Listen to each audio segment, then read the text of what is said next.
Hi friends, ఈరోజు నేను 2025లో release అయినటువంటి హర్రర్ ఫాంటసీ స్టోరీ అగాథియా మూవీని ఎక్స్ప్లెయిన్ చేయబోతున్నాను. అంతకుముందు మన ఛానల్ను ఫస్ట్ టైం చూస్తున్నట్లయితే లైక్ చేసి సబ్స్క్రైబ్ చేయండి. ప్రతి ఒక్కరు ఈ వీడియోని లైక్ చేయడం వలన మన వీడియో మరికొంతమందికి చేరుతుంది. మరి ఇంకెందుకు late, let me begin the story. Friends, ఈ వీడియోను పూర్తిగా చూస్తారని నా రిక్వెస్ట్.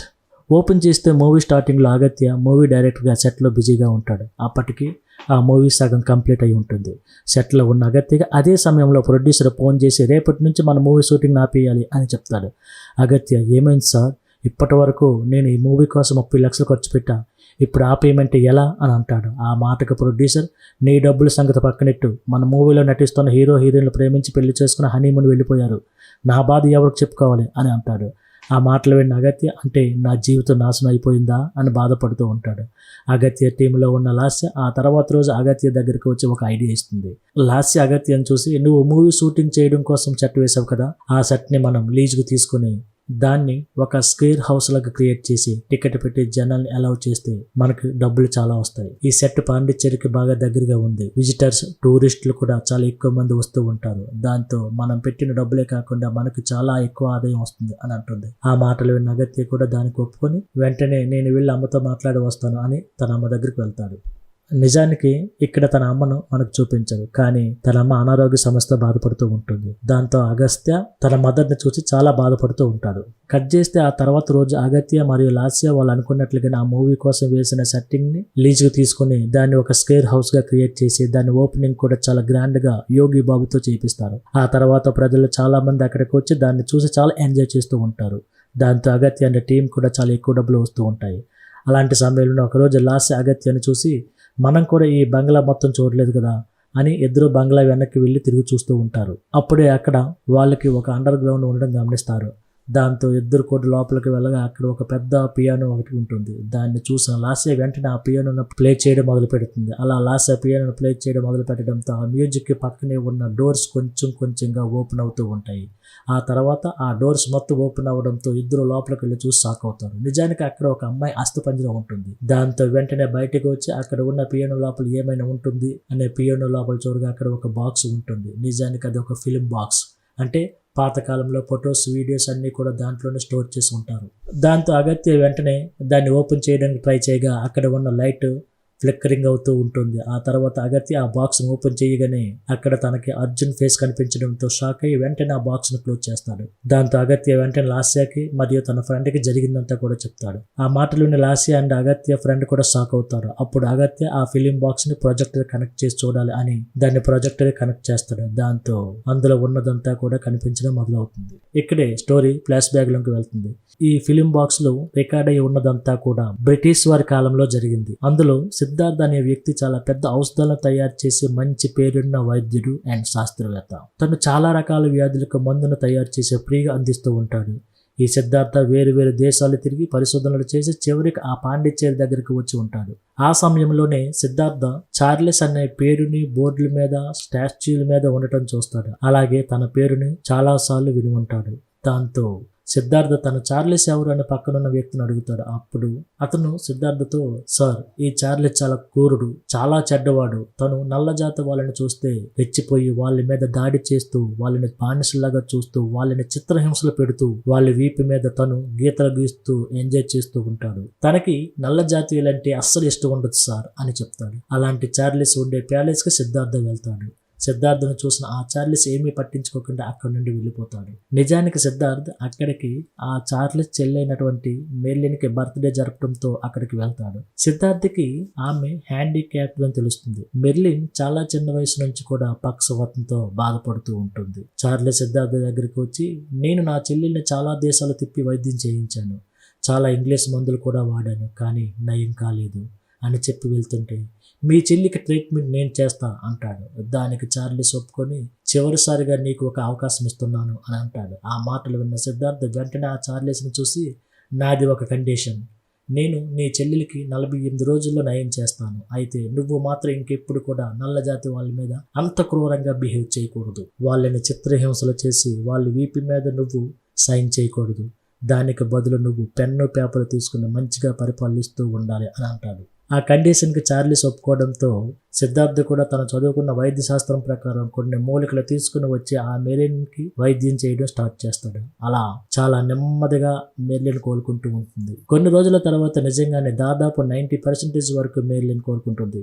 ఇంతకు ముందు తను మంచం నుంచి లేవలేని స్థితిలో ఉంటుంది, కానీ ఇప్పుడు మంచం పై నుంచి లేచి నడిచే స్థాయికి వస్తుంది. ఇదంతా కూడా ఆ సిద్ధార్థ వైద్యం వల్లనే జరిగిందని ఆ చార్లెస్కి కూడా అర్థమవుతుంది. కొన్ని రోజుల తర్వాత సిద్ధార్థ మరియు మెర్లిన్ కూడా చాలా క్లోజ్ అవుతూ ఉండటం ఆ చార్లెస్ గమనిస్తూ ఉంటాడు.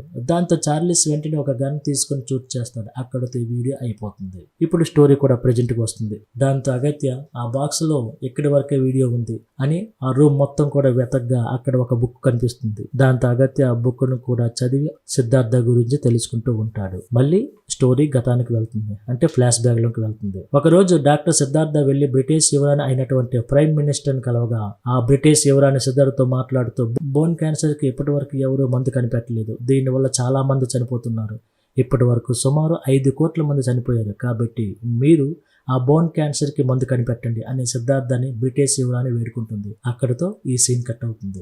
మళ్ళీ స్టోరీ ప్రెజెంట్ లోకి వస్తుంది. నిజానికి అగత్య వాళ్ళ మదర్ కూడా ఈ బోన్ క్యాన్సర్ తోనే బాధపడుతూ ఉంటుంది. అంతకుముందు అగత్య మదర్ చాలా ఆరోగ్యంగా జీవించి ఉంటుంది, కానీ ఈ వ్యాధి వచ్చిన తర్వాత తను పూర్తిగా అనారోగ్య సమస్యతో బాధపడుతూ ఉంటుంది. అయితే అగత్య మదర్ తన అమ్మకి మంచి ట్రీట్మెంట్ చేయించడం కోసం చాలా ప్రయత్నం చేస్తూ ఉంటాడు. ఆ సమయంలో స్టడీ హౌస్ లో సిద్ధార్థ బుక్కును చదువుతూ ఉండటంతో అక్కడికి మెర్లిన్ ఆత్మ వచ్చి ఆ అగత్యను చూసి ఇక్కడ నువ్వు ఉండడం మంచిది కాదు, ఇక్కడి నుంచి నువ్వు వెళ్ళిపో అని అంటూ తరుముతూ ఉంటుంది. అయినా అగత్య మాత్రం అక్కడే ఉంటాడు. సరిగ్గా అదే సమయంలో చార్లెస్ ఆత్మ కూడా అక్కడికి వచ్చి అగత్యను బయటికి తోసేస్తుంది. అప్పుడు అగత్యకి అసలు చార్లెస్ మరియు మెర్లిన్కి ఏమైంది, అదే విధంగా ఆ వైద్య శాస్త్రవేత్త అయినటువంటి సిద్ధార్థకి ఏమైందో తెలుసుకోవాలని డిసైడ్ అవుతాడు. మరో ప్రక్క అగత్య మదర్కి ఆరోగ్యం బాగా క్షీణించడంతో తనని తీసుకెళ్లి హాస్పిటల్లో అడ్మిట్ చేస్తాడు. డాక్టర్ అగత్య దగ్గరకు వచ్చి ఈ బోన్ క్యాన్సర్ కి ఎవరు కూడా ఇంకా మందు కనిపెట్టలేదు, మీరు ఎంత కష్టపడుతున్నారు, ఆమె పరిస్థితి చాలా సీరియస్ గా ఉంది, మీరు ఎందుకని సిద్ధ వైద్యం ట్రై చేయకూడదు అని చెప్తుంది. అప్పుడు అగత్య ఆమెను సిద్ధ వైద్యంకు తీసుకెళ్తాడు. అప్పుడు అగత్యకి ఈ బ్రిటిష్ కాలంలో ఆరోగ్య శాస్త్రవేత్త అయినటువంటి ఆ సిద్ధార్థ ఇప్పుడు లేడు, కానీ తను ఖచ్చితంగా అప్పట్లోనే ఈ బోన్ క్యాన్సర్కి మందును కనిపెట్టి ఉంటాడు, అందుకే మనం ఇప్పుడు అతని గురించి తెలుసుకోవాలి అని డిసైడ్ అవుతాడు. దాంతో అగత్య వెంటనే ఆ స్క్వేర్ హౌస్ ఉన్న ఆ బిల్డింగ్ ఓనర్తో మాట్లాడి ఆ బిల్డింగ్ వెనకాల ఉన్న కథను తెలుసుకోవడం కోసం ఆ బిల్డింగ్ ఓనర్ దగ్గరికి వెళ్ళగా అక్కడ ఒక మహల్ కనిపిస్తుంది. ఆమె ఎవరో కాదు, చార్లెస్ వైఫ్. అగత్య వెంటనే ఆ మహిళను కలిసి మీకు ఆ బిల్డింగ్ గురించి ఏం తెలుసో చెప్పు అని అంటాడు. దాంతో ఆ మహిళ తనకు ఆ బిల్డింగ్ గురించి తెలిసింది మొత్తం చెప్పడం స్టార్ట్ చేస్తుంది. మళ్ళీ స్టోరీ ఫ్లాష్ బ్యాక్ లోకి వెళ్తుంది. ఆ వైద్య శాస్త్రవేత్త అయినటువంటి సిద్ధార్థ్ బ్రిటిష్ యువరాణి చెప్పిందని బోన్ క్యాన్సర్ కి మందును కనిపెట్టడం కోసం చాలా తీవ్రంగా ప్రయత్నిస్తూ నేను ఎలాగైనా సరే ఈ మందును కనిపెట్టాలి, నేను ఈ మందును కనిపెట్టి అన్ని దేశాలకి ఫ్రీగా ఇవ్వాలి అనుకుంటూ ఉంటాడు.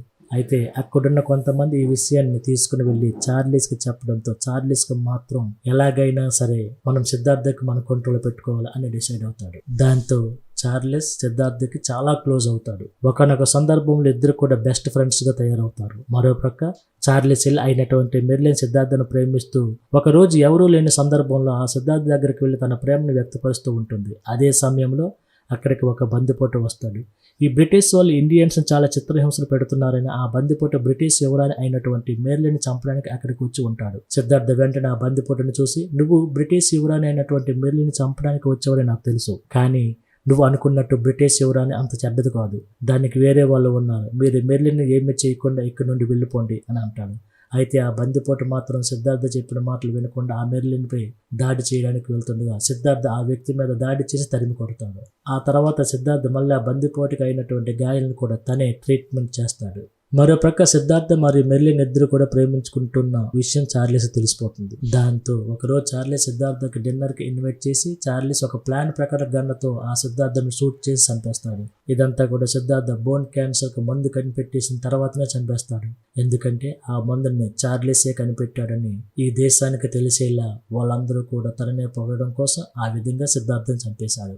ఆ వెంటనే సిద్ధార్థకి దేశద్రోహి అనే బిరుదుని ఇచ్చి ఎవరికి తెలియకుండా సిద్ధార్థ ఆత్మ కూడా బయటికి రాకుండా తాయెత్తులతో పెట్టిన చేసి అందులో సిద్ధార్థ బాడీని పెట్టి బావిలో వేస్తారు. అయితే చార్లెస్ తన కోసం ఫ్రీ ప్లాన్డ్ ఒక సమాధి కూడా కట్టుకుంటారు. ఈ విషయం కేవలం ముగ్గురికి మాత్రమే తెలిసి ఉంటుంది. ఒకటి చార్లెస్, రెండు చార్లెస్ వైఫ్కి, అలాగే చార్లెస్ చెల్లెలైనటువంటి మెర్లిన్కు మాత్రమే తెలిసి ఉంటుంది. అయితే చార్లెస్ సిద్ధార్థ కనిపెట్టిన మందు తన చెల్లెల ద్వారా తెలిసే అవకాశం ఉందని ఆమెను కూడా చంపేస్తాడు. తన భార్యను కొట్టి బంధిస్తాడు. అప్పుడే కొంతమంది బందిపోట్లు అక్కడికి రావడంతో వాళ్ళందరూ కూడా ధీటుగా అటాక్ చేసి చార్లెస్ సైన్యాన్ని అందరినీ చంపేస్తారు.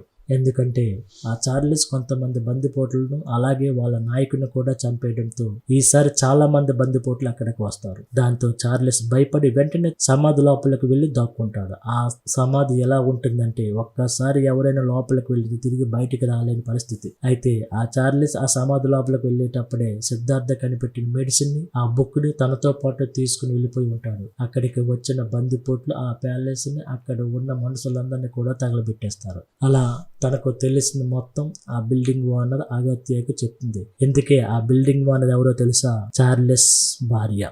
దాంతో అగత్యకి ఒక విషయం క్లియర్గా అర్థమవుతుంది. అదేంటంటే సిద్ధార్థ కనిపెట్టిన బుక్ని ఆ మెడిసిన్ బయటకి తీసుకురావాలి అంటే ఆ సమాధి లోపల ఉన్న చార్లెస్ని బయటకి తీసుకుని వచ్చి ఆ చార్లెస్ యొక్క ఆత్మను చంపేయాలి. ఆ తర్వాత ఆ బుక్లోని మెడిసిన్ మనం తీసుకోవచ్చు అని ప్లాన్ వేస్తాడు. అలాగే ఆ మెడిసిన్ మన చేతుల్లోకి వచ్చిన తర్వాత ఆ సమాధిని అలాగే చార్లెస్ని కూడా సమూలంగా నాశనం చేయాలని డిసైడ్ అవుతారు. దాంతో అగత్య, లాస్య అలాగే అగత్య ఫ్రెండ్ ముగ్గురు కలిసి ఆ బంగ్లాలోకి వెళ్ళి ఆ చార్లెస్ యొక్క సమాధిని వెతికి దాన్ని ఓపెన్ చేయడానికి చాలా ప్రయత్నం చేస్తారు. అయితే అది ఎంత ప్రయత్నించినా ఓపెన్ అవ్వదు. అక్కడే వాళ్ళకి ఆ సమాధి కట్టి ఉన్న ఒక గొలుసు కనిపించడంతో దాన్ని లాగడంతో అప్పుడే డోర్స్ ఓపెన్ అవుతాయి. వాళ్ళు అనుకున్నట్టుగానే లోపల ఆ శాస్త్రవేత్త సిద్ధార్థ కనిపెట్టినటువంటి మెడిసిన్ అలాగే తను రాసిన బుక్ కూడా అక్కడే ఆ చార్లెస్ సమాధి దగ్గర ఉంటుంది. దాంతో అగత్య వెంటనే లోపలికి వెళ్ళి ఆ మెడిసిన్ ని తీసుకుని ఆ సమాధిలో ఉన్న శవాన్ని కాల్చేస్తాడు. ఇక్కడే ఒక విచిత్రమైన సంఘటన జరుగుతుంది. ఎప్పుడైతే చార్లెస్ సమాధిని కాల్చేస్తాడో అప్పుడు ఆ చార్లెస్ ఆత్మ చాలా శక్తివంతంగా తయారైపోతుంది. దాంతో ఆ చార్లెస్ ఆత్మ మేలుకుని అగత్యని, లాస్యాని అలాగే అతని ఫ్రెండ్ని చంపడం కోసం చాలా ట్రై చేస్తూ ఉంటుంది. అదే విధంగా ఆ చార్లెస్ ఆత్మ సిద్ధార్థ కనిపెట్టిన మెడిసిన్ బుక్ ను కూడా కాల్ చేయడం కోసం చాలా ట్రై చేస్తూ ఉంటుంది. అగత్య ఆ చార్లెస్ ఆత్మతో పోరాడలేకపోతూ ఉంటాడు.